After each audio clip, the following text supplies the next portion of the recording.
સૌથી પહેલા મિત્રો ડેમો સ્ટેટસ વિડીયો જોઈ લો, પછી એડિટિંગ સ્ટાર્ટ કરીએ.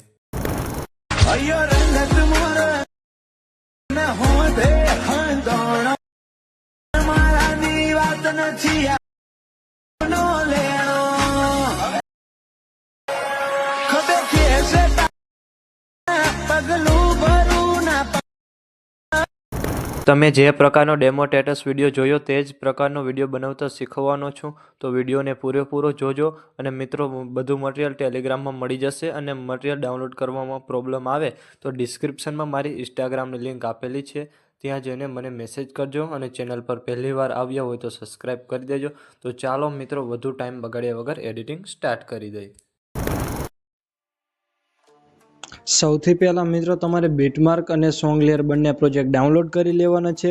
અને જો તમને ડાઉનલોડ કરતા ના આવડતું તો ડિસ્ક્રિપ્શનની અંદર લિંક આપેલી છે, ત્યાંથી તમે વિડીયો જોઈ લેજો. પછી તમારે બીટમાર્ક પ્રોજેક્ટને ઓપન કરવાનો છે. ઓપન કરશો એટલે તમને આ રીતે કંઈક પ્રોજેક્ટ જોવા મળી રહેશે. પછી તમારે સ્ટાર્ટિંગમાં આવેલ પ્લસ પર ક્લિક કરવાનું છે. અહીંયાથી તમારે મીડિયામાં જવાનું છે. અહીંયાથી મેં તમને જે ફાઇલ આપેલી છે એને તમારે ઓપન કરી લેવાની છે. ઓપન કર્યા બાદ પછી તમારે ફોટો સિલેક્ટ કરી પછી પ્લસ પર ક્લિક કરવાનું છે. અને એ ફોટાને તમારે વિડીયોના એન્ડ સુધી રાખી દેવાનો છે. પછી તમારે એ ફોટાને સોંગની ઉપર રાખી દેવાનો છે. પછી તમારે બહાર નીકળી જવાનું છે અને સીધું આવી જવાનું છે સોંગલેર પ્રોજેક્ટની અંદર. સોંગલેર પ્રોજેક્ટ ઓપન કરશો એટલે તમને આ રીતે કંઈક પ્રોજેક્ટ જોવા મળી રહેશે. પછી એમાં તમારે ફોન્ટ ચેન્જ કરવાનું છે. ચેન્જ કરવા માટે ટેક્સ્ટ પર ક્લિક કરવાનું છે. અહીંયાથી તમારે એડિટ ટેક્સ્ટમાં જવાનું છે. અને અહીંયાથી ઉપર એરો બતાવે એના પર તમારે ક્લિક કરવાનું છે. અહીંયાથી તમારે KP038 વાળા ફોન્ટ રાખી દેવાના છે. પછી તમારે ઇમોજી પર ક્લિક કરવાનું છે. અહીંયાથી તમારે એડિટ ટેક્સ્ટમાં જવાનું છે. અને અહીંયાથી ઉપર એરો બતાવે એના પર તમારે ક્લિક કરવાનું છે. અહીંયાથી તમારે આઈફોન ઇમોજી રાખી દેવાનું છે. પછી તમારે લેયર પર ક્લિક કરવાનું છે. અહીંયાથી તમારે સિલેક્ટ ઓલ લેયર. પછી તમારે પાછું લેયર પર ક્લિક કરવાનું છે. અહીંયાથી તમારે કોપી લેયર. પછી તમારે બહાર નીકળી જવાનું છે અને સીધું આવી જવાનું છે બીટમાર્ક પ્રોજેક્ટની અંદર. પછી તમારે સ્ટાર્ટિંગમાં જ આવી લેયર પર ક્લિક કરવાનું છે. અહીંયાથી તમારે પેસ્ટ લેયર કરી દેવાનું છે. આટલું કર્યા બાદ પછી તમારે પાછું પ્લસ પર ક્લિક કરવાનું છે. મીડિયામાં જવાનું છે.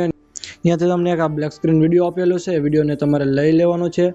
પછી તમારે વિડીયો પર ક્લિક કરવાનું છે. અહીંયાથી તમારે 3 ટપકા પર ક્લિક કરવાનું છે. અને અહીંયાથી તમારે ફિલ કોમ્પ્રેશન એરિયા કરી દેવાનું છે. પછી તમારે બ્લેન્ડિંગ ઓપ્સિટી પર ક્લિક કરવાનું છે. અહીંયાથી તમારે લાઇટિંગમાં જવાનું છે. અને અહીંયાથી તમારે સ્ક્રીન કરી દેવાનો છે.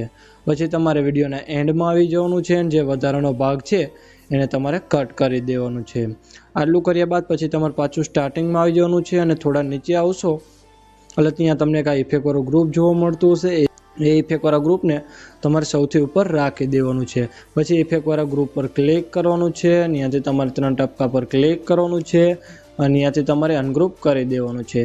આટલું કરશો એટલે મિત્રો તમારે વિડીયો બનીને કમ્પ્લીટ થઈ જશે. અને મેં વિડીયોમાં જે પણ યુઝ કર્યું છે તે તમને મારા ઓલ મટીરિયલની અંદર મળી રહેશે. પછી વિડીયો ગેલેરીમાં સેવ કરવા માટે એરા પર ક્લિક કરવાનું છે.